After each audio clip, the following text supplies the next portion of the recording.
청취자 여러분 환영합니다. 혹시 그런 상상해 본 적 있으세요?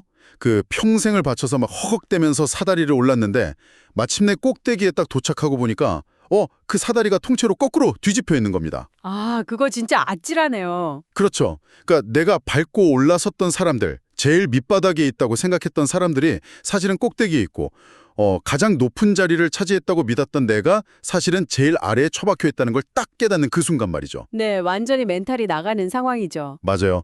오늘 우리가 파헤쳐볼 자료가 바로 이런 아찔한 경험을 선사합니다. 오늘의 심층 탐구 주제는 역사적이면서도 또 종교적인 고전 문헌이죠. 바로 마가복음 10장입니다. 네, 정말 기대되는 텍스트입니다. 근데 청취자 여러분, 오늘 우리는 이 텍스트를 뭐랄까 종교적인 교리서로서 설교하려는 게 절대 아닙니다. 당연하죠. 종교적 배경을 떠나서 봐야 할 부분들이 너무 많거든요. 네네. 이 고대 문헌이 당시 그 1세기 로마 사회랑 유대 사회를 지배하던 권력이나 부, 지위에 대한 굳건한 룰을 어떻게 철저하게 박살내고 있는지 그 놀라운 전복의 메커니즘을 우리가 한번 아주 객관적으로 해볼 겁니다. 자, 이제 이 내용을 한번 파헤쳐 볼까요? 좋습니다. 여기서 우리가 주목해야 할 매력적인 부분은 이 텍스트를 단순히 착하게 살아라 하는 윤리적인 가르침을 모아놓은 책으로 접근하면 진짜 가장 중요한 핵심을 다 놓치게 된다는 거예요. 아, 단순한 도덕책이 아니다. 네, 절대 아니죠.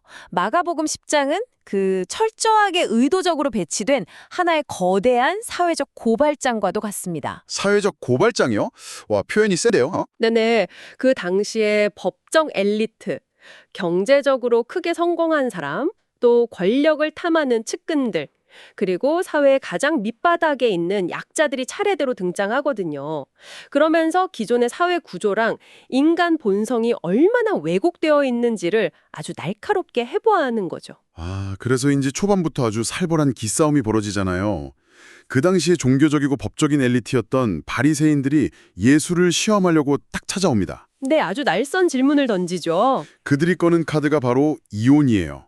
남편이 아내에게 이혼 증서를 써주면 합법적으로 버릴 수 있다는 그 모세의 율법을 들고 와서 함정을 파는 건데요. 솔직히 저는 이 대목 읽으면서 약간 현대인들 모습이 겹쳐 보였거든요. 어떤 모습이요? 그 기업 합병이나 계약서 같은 데서 아주 교묘하게 빠져나갈 법적 맹점, 그러니까 루프를 찾는 모습이 딱 떠오르더라고요. 도덕적인 책임은 싹 회피하면서 합법이라는 테두리 안에서 자기가 원하는 대로 사람을 쳐내기 위한 명분을 찾고 있는 거, 딱 그거 아닌가요? 와, 아주 정확한 비유네요. 그 맥락을 제대로 이해하려면 당시 1세기 사회의 구조적인 한계를 먼저 좀 짚어봐야 하거든요. 아, 당시 시대상이 좀 달랐죠? 완전 달랐죠. 당시 유대 사회나 로마 사회는 철저한 가부장제의 중심이었습니다. 특히 로마법의 가부장권이나 유대 관습 아래서 여성은 독립적인 경제권이나 법적 권리가 거의 없었어요. 사실상 남성의 소유물처럼 취급되는 경우가 많았죠. 세상에 소유물이라니. 네. 그래서 바리새인들이 말하는 그 이혼 증서라는 것도 사실 처음에는 여성을 최소한으로 보호하려고 만들어진 장치였어요. 아, 원래는 보호 목적이었군요. 네네. 그런데 1세기에 이르러서는 이게 완전히 악용이 됩니다. 남성들이 아주 사소한 이유, 예를 들면 아내가 요리를 망쳤다. 이런 이유만으로도 합법적으로 아내를 내쫓는 도구로 전락해버린 거예요. 와, 밥 태웠다고 쫓겨나는 건 진짜 너무하잖아요. 그러니까요. 경제적 자립이 아예 불가능한 고대 사회에서 남편한테 쫓겨난 여성은 곧바로 생존의 위협을 받는 극빈층이나 아니면 노예로 전락할 수밖에 없는 그런 끔찍한 구조였던 거죠. 아, 듣고 보니까 바리새인들은 지금 우리 이렇게 합법적인 절차 밟고 있으니까 이 약자를 내다버려도 시스템상으로 아무 문제 없는 거 맞죠? 하고 승인을 요구한 거네요. 맞아요. 합법적인 폭력을 정당화하려고 했던 겁니다. 그런데 예수는 여기서 완전히 판을 엎어버리잖아요.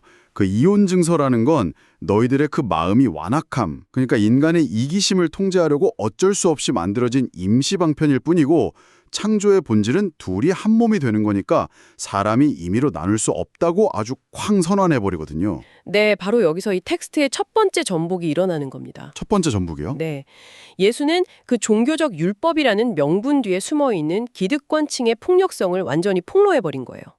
텍스트는 법과 제도가 종종 권력자의 편의를 위해 약자를 배제하는 도구로 전락한다는 걸 꼬집으면서 가장 취약한 존재인 여성을 보호하는 본질적인 원칙으로 돌아가라고 요구하는 거죠. 와, 법의 허점을 이용한 폭력을 원천 차단해버린 거군요. 그런데 제가 이 텍스트 읽으면서 진짜 혼란스러웠던 건 바로 다음 장면이거든요. 어떤 부분이죠? 이 무거운 이혼 논쟁이 딱 끝나자마자 갑자기 사람들이 어린아이들을 데리고 와요.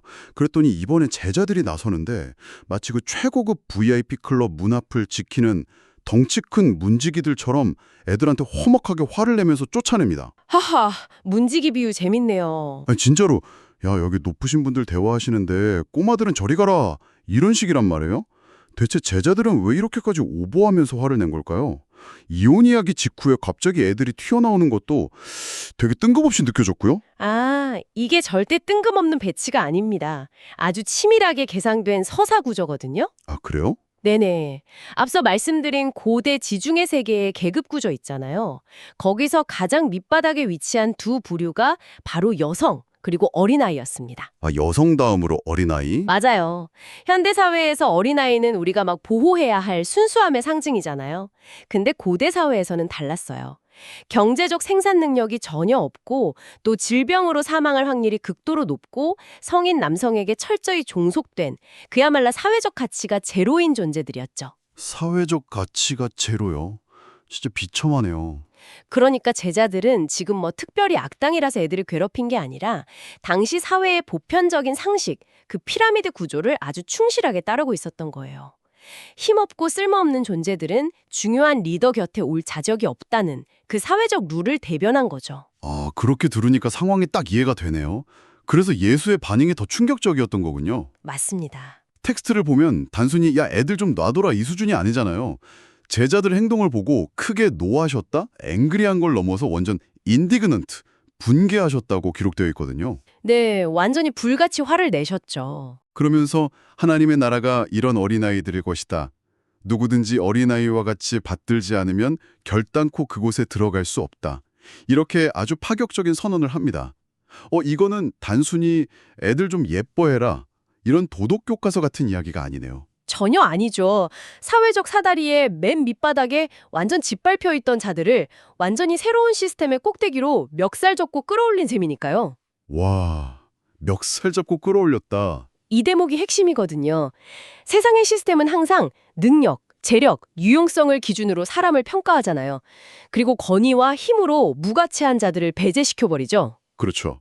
쓸모없으면 쳐내니까요. 그런데 텍스트가 제시하는 새로운 나라는 정반대입니다. 자신의 연약함과 무력함을 그냥 있는 그대로 인정하고 다른 존재에게 전적으로 의존할 수밖에 없는 마치 그 당시의 어린아이와 같은 그런 자들에게만 열려 있다는 겁니다. 철저한 능력주의 사회에 대한 완전한 반기인 거죠. 자, 그럼 이쯤에서 제가 청취자 여러분을 대신해서 아주 솔직하게 반론을 하나 제기해 볼게요. 네, 해보시죠. 무기력한 약자들이 이 새로운 시스템에서 환영받는다. 오케이, 알겠습니다. 그럼 반대로 자기 힘으로 피땀 흘려서 모든 걸 쟁취한 그 이른바 성공한 사람들은 어떻게 되는 거죠? 아주 중요한 질문입니다. 마침 텍스트에도 다음 타자로 진짜 완벽한 스펙을 갖춘 부유한 청년이 딱 등장하잖아요. 예수를 찾아와서 무릎을 탁 꿇고 어떻게 해야 영생을 얻을 수 있냐 묻습니다. 십계명도 어릴 때부터 완벽하게 다 지켰고 도덕적으로도 흠이 없고 심지어 돈도 엄청 많아요. 저라면 이런 청년은 당장 우리 회사 핵심 인재로 스카우트했을 거거든요. 웬만한 기업 프리패스상이긴 하죠. 그러니까요. 실제로 텍스트에서도 예수가 그 청년을 보고 사랑스럽게 보셨다고 기록을 해요. 그의 도덕적 열정이나 그가 이룬 성취 자체를 막 비난하거나 깎아내린 건 아니라는 뜻이죠. 그럼 뭐가 문제였던가요? 예수는 그 엘리트 청년의 삶을 지탱하고 있는 아주 깊은 토대, 그 근본을 딱 건드립니다. 네게 있는 것을 다 팔아 가난한 자들에게 주라. 그리고 와서 나를 따르라. 와, 전부 다 팔아라. 네, 이 한마디가 청년의 한계를 확 드러내버립니다. 결국 청년은 슬픈 기색을 띠고 그냥 떠나가 버리거든요. 저는 이 장면이 진짜 아무리 완벽한 스펙을 쌓고 최고급 아이템으로 무장을 다해도 절대 깰 수 없도록 아주 악의적으로 설계된 그 불가능한 비디오 게임이 보스전 같다는 생각이 들어요. 불가능한 보스전이요. 와, 확 와닿네요. 아니 그렇잖아요. 시스템이 요구하는 퀘스트를 도덕적으로 다 완료했는데 최종 보스가 갑자기 나타나서 야, 네 인벤토리에 있는 제일 희귀하고 비싼 아이템 다 갖다 버리고 맨몸으로 다시 와. 이러는 거잖아요. 솔직히 청년 입장에선 너무 과혹한 거 아닙니까? 성공하고 돈이 많다는 게 왜 페널티가 되어야 하죠? 그 부두는 오해하기 쉬운데요. 여기서 청년이 가진 부의 본질을 정확히 이해해야 합니다. 이 텍스트는 단순히 돈은 악하다, 가난이 선이다 이런 평면적인 이야기를 하는 게 절대 아니에요. 아, 돈 자체가 악당인 건 아니다? 네네. 진짜 문제는 그 부가 만들어내는 자기 충족성의 환상입니다. 자기 충족성이요? 고대 로마 사회에서 부자들은 이른바 후원자, 패트론으로 막강한 권력을 행사했거든요. 돈으로 사람들의 충성을 사고 자신의 안전을 보장받고 심지어 신의 축복까지도 자신의 노력과 재물로 획득했다고 굳게 믿었어요. 아, 내 돈과 능력이면 다 된다는 그 마인드? 맞아요. 이 청년은 그 영원한 생명이라는 궁극적인 목적조차 자신이 가진 능력이나 재화로 구매하거나 성취할 수 있다고 믿었던 겁니다. 그래서 예수는 바로 그 거짓된 독립성을 버리고 앞서 말한 그 어린아이처럼 완벽히 의존적인 상태로 돌아갈 수 있겠냐고 질문을 던진 거예요. 와, 근데 청년은 자기의 그 안전장치인 돈을 도저히 포기할 수가 없었던 거군요. 네, 결국 그 환상을 못 버린 거죠. 그래서 부자가 하나님의 나라에 들어가는 것이 낙타가 바늘기로 나가는 것보다 어렵다는 그 아주 유명한 비유가 나오는 거네요. 정확합니다. 근데 이 말을 들은 제자들의 반응이 저는 너무 현실적이라서 웃겼거든요. 아니, 저렇게 완벽하고 부자고 롤모델인 사람조차 탈락하면 도대체 누가 구원을 얻는단 말인가 이러면서 경악을 하잖아요. 네, 자기들 기준에선 이해가 안 가는 거죠. 그런데 여기서 베드로가 또 불쑥 나섭니다. 보십시오. 우리는 저 청년이랑 다르게 진짜 모든 걸 버리고 당신을 따랐습니다. 이러거든요. 이거 가만 들어보면 은근히 저희는 합격이죠. 보너스 주실 거죠? 약간 이렇게 투자 대비 수익을 기대하는 눈치 아닌가요? 하하, 고대나 현대나 사람들의 그 보상 심리는 참 비슷하죠. 실제로 베드로의 이 질문에 예수는 100배의 보상을 약속하십니다. 오, 100배요? 엄청나네요. 그런데 이 보상의 내용을 아주 자세히 들여다보면 등골이 좀 서늘해지는 대목이 숨어 있습니다. 서늘해진다고요? 뭐가 있죠? 텍스트를 보면 현세에 있어 집과 형제와 자매와 어머니와 자식과 전토를 100배나 받되 그 뒤에 박해를 겸하여 받고라고 되어 있거든요. 아, 박해를 겸하여? 네, 이게 단순히 너 투자 잘했으니까 나중에 부자 될 거야 하는 기복적인 약속이 아니에요. 이기적인 소유욕을 버리고 완전히 새로운 방식으로 살아가는 거대한 공동체적 가족을 얻게 되겠지만 그 삶의 방식 자체가 기존 세상의 피라미드 구조랑 정면으로 충돌하잖아요. 그렇죠. 룰을 다 부숴버렸으니까. 그러니까 세상으로부터 고난과 박해를 받는 건 피할 수 없는 필연이라는 선언인 거죠. 그러면서 앞선 주제들을 싹 관통하는 아주 결정적인 한마디를 던집니다. 먼저 된 자가 나중되고 나중된 자가 먼저 될 것이다. 먼저 된 자가 나중된다. 와, 과연 제자들이 이 묵직한 역설을 제대로 이해했을까요? 아쉽게도 전혀 아니었던 것 같습니다. 그러니까요. 바로 다음에 이어지는 사건 보면 진짜 한숨 푹푹 나오거든요. 이제 일행이 예루살렘으로 올라가는 길이에요. 예수가 아주 구체적으로 자기 미래를 예고합니다. 내가 조롱당하고 침뱉음을 당하고 채찍질 당한 뒤에 끔찍하게 죽임을 당할 것이다. 아니, 리더가 지금 참혹한 죽음을 눈앞에 두고 이렇게 비장하게 고백을 한 상황이잖아요. 네, 분위기가 엄청 무거워야 정상이거든요. 그런데 그 선언이 끝나기가 무섭게 핵심 제자 중 2명이죠. 야고보랑 요한이 조용히 다가와서 청탁을 딱 합니다. 주님의 영광 중에서 하나는 우편에 하나는 좌편에 앉게 해주십시오. 네, 진짜 타이밍이 기가 막히죠. 저는 이 부분 읽으면서 진짜 제 눈을 의심했어요. 얘네는 진짜 눈치가 없는 정도가 아니라 약간 소시오패스 수준 아닌가요? 소시오패스요? 아미, 리더가 방금 나 곧 고문당하고 죽어 이러고 있는데 거기다 대고 아, 네네 알겠습니다. 그럼 계획하신 혁명 성공해서 로마 디오푸시면 저 우의정 시켜주시고 제 동생은 좌의정 자리 주시는 거 확답 좀 주시죠 이러는 거랑 똑같잖아요. 네, 정말 맥락 파악을 전혀 못한 거죠. 게다가 이 소식을 들은 나머지 10명의 제자들도 불같이 화를 내거든요. 맞아요. 근데 화낸 이유가 더 가관이잖아요. 너희 어떻게 예수님한테 그런 요구를 하냐 이게 아니라 왜 너희 둘이서 우리 몰래 좋은 자리 선점하려고 새치기 하냐 이것 때문에 싸운 거잖아요. 완전 권력 다툼. 바로 그 대목에서 당시 로마 제국의 리더십과 이 텍스트가 제시하는 새로운 리더십의 거대한 충돌이 쾅 하고 일어나는 겁니다. 아, 리더십의 충돌이요. 네. 제자들은 지금 여전히 로마 제국의 그 권력 메커니즘, 그러니까 누군가를 짓밟고 피라미드 꼭대기에 기어 올라가서 아래로 권력을 막 행사하는 탑다운 방식에 완전히 매몰되어 있었던 거예요. 아직도 그 사다리 타기 게임을 하고 있었던 거군요. 네네. 그래서 예수는 이들의 착각을 확실히 깨기 위해서 이방인의 집권자들, 즉 로마의 통치자들이 어떻게 사람들을 지배하는지 상기시켜줍니다. 그리고는 진정한 리더십을 완전히 재정의해버리죠. 어떻게 정의하죠? 너희 중에는 그렇지 않을지니 크고자 하는 자는 섬기는 자가 되고 으뜸이 되고자 하는 자는 모든 사람의 종이 되어야 하리라. 와, 모든 사람의 종이 되어라. 세상은 계속 위로 올라가라고 부추기고 등 떠미는데 이 텍스트는 철저하게 그냥 밑바닥으로 하강하라고 요구하는 거군요. 맞습니다. 게다가 예수는 자신의 역할을 가장 극단적인 단어로 표현을 해요. 어떤 단어죠? 인자가 온 것은 섬김을 받으려 함이 아니라 도리어 섬기려 하고 자기 목숨을 많은 사람의 대속물로 주려 함이니라. 여기서 이 대속물, 헬라어로 루트론이라는 단어가 나오는데 이게 고대 사회에서는 아주 명확한 경제적이고 법적인 의미를 가진 단어였어요. 아, 루트론이요? 어떤 의미인데요? 바로 노예 시장에서 특정 노예를 해방시키기 위해 대신 지불하는 몸값이었습니다. 노예의 몸값이요? 와, 충격적이네요. 네, 세상의 리더들은 군대 호위를 받으면서 막 화려한 개선장군처럼 행진하길 원하잖아요. 그런데 예수는 자신의 목숨을 그 밑바닥 노예들을 해방시키기 위한 지불금, 즉 루트론으로 던지기 위해 지금 예루살렘으로 걸어가고 있다는 선언인 거죠. 진짜 압도적인 대비네요. 로마 황제의 권력과 한낱 노예의 몸값이라는 극단적인 대조. 바로 그겁니다. 자, 그럼 여기까지 마가복음 10장 전개를 한번 싹 정리해보죠. 청취자 여러분, 한번 떠올려보세요.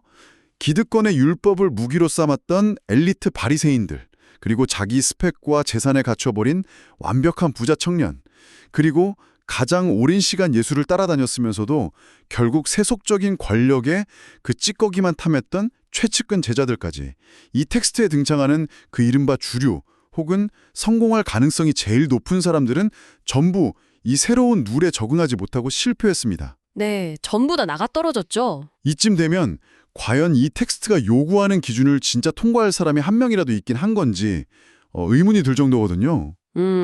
그 의문에 대한 해답이자 마가복음 10장 전체의 주제를 시각적으로 아주 완벽하게 완성해주는 결론이 바로 마지막 에피소드에 등장합니다. 오, 누군가요? 예루살렘으로 가는 마지막 길목인 여리고에서 한 인물을 만나게 되는데요.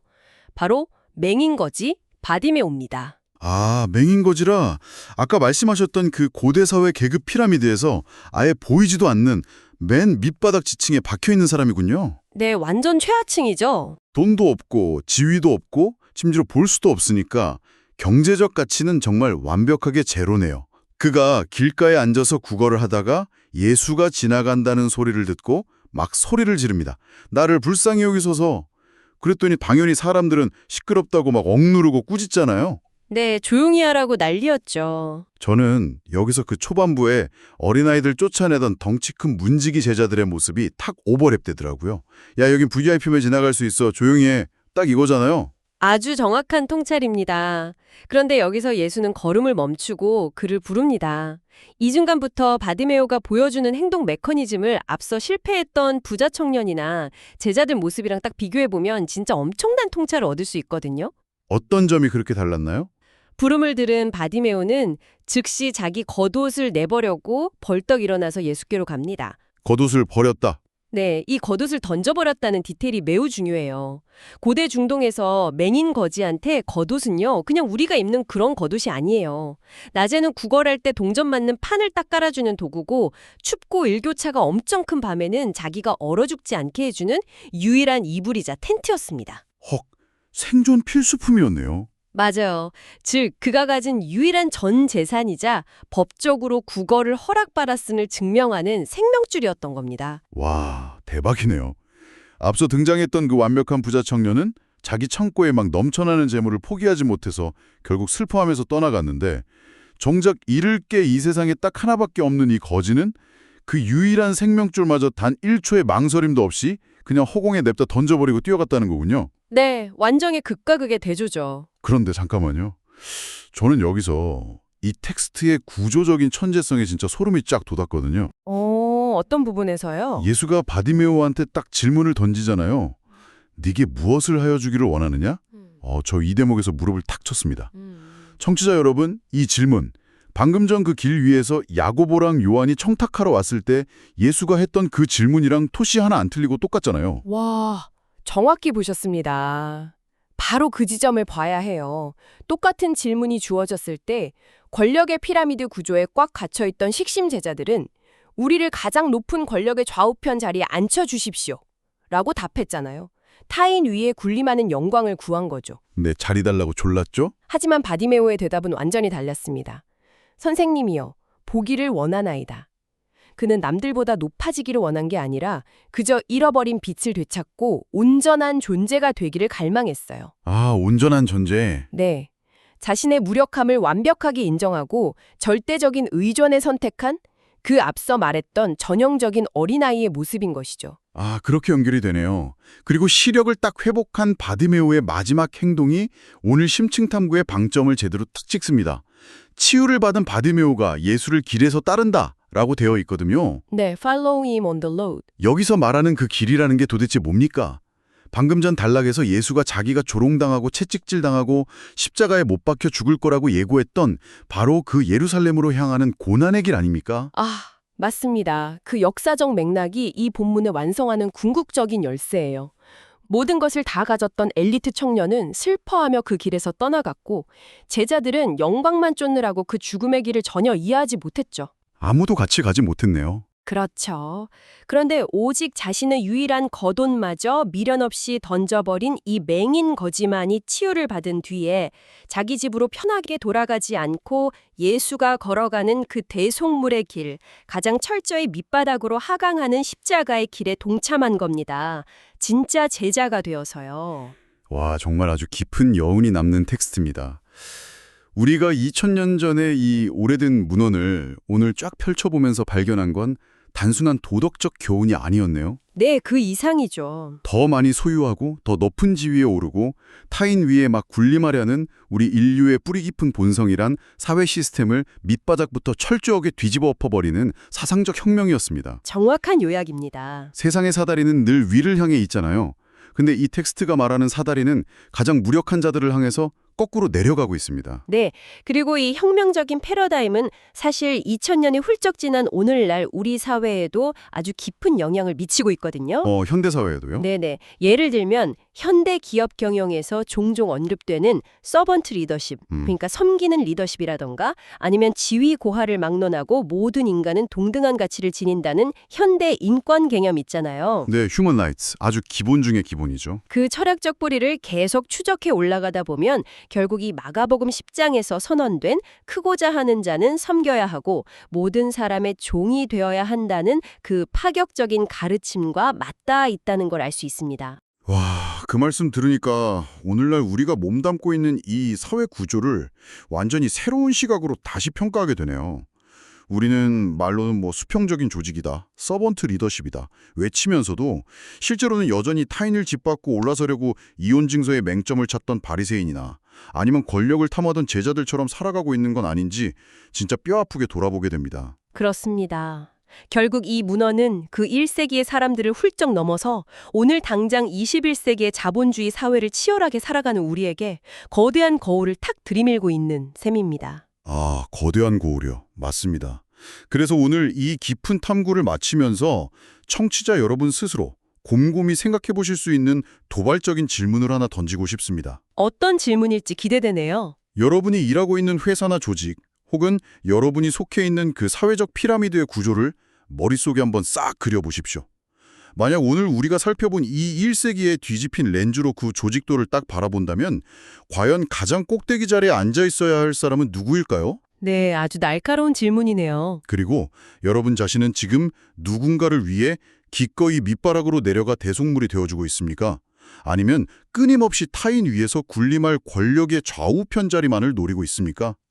아, 하나 더 물어볼까요? 재물이 많은 청년은 자기 통장 잔고를 버리지 못했고 맹인 바디메오는 자기 생명줄인 겉옷을 던져버렸습니다. 새로운 삶의 방식으로 나아가는 걸 막고 여러분에게 거짓된 안정감을 주는 여러분만의 그 겉옷은 대체 무엇입니까? 와, 오늘 밤엔 잠들기 전까지 생각할 게 참 많겠네요. 그러니까요. 오늘 하루 여러분이 허걱대며 오르려고 발버둥 치는 그 사다리의 방향이 과연 어디를 향하고 있는지 치열하게 질문해 보시길 바랍니다. 지적 호기심을 멈추지 마시고 끊임없이 탐구하세요. 오늘의 심층 탐구는 여기서 마칩니다. 다음에도 여러분의 관점을 완전히 뒤집어 놓을 놀라운 자료와 함께 돌아오겠습니다. 지금까지 함께해 주셔서 감사합니다.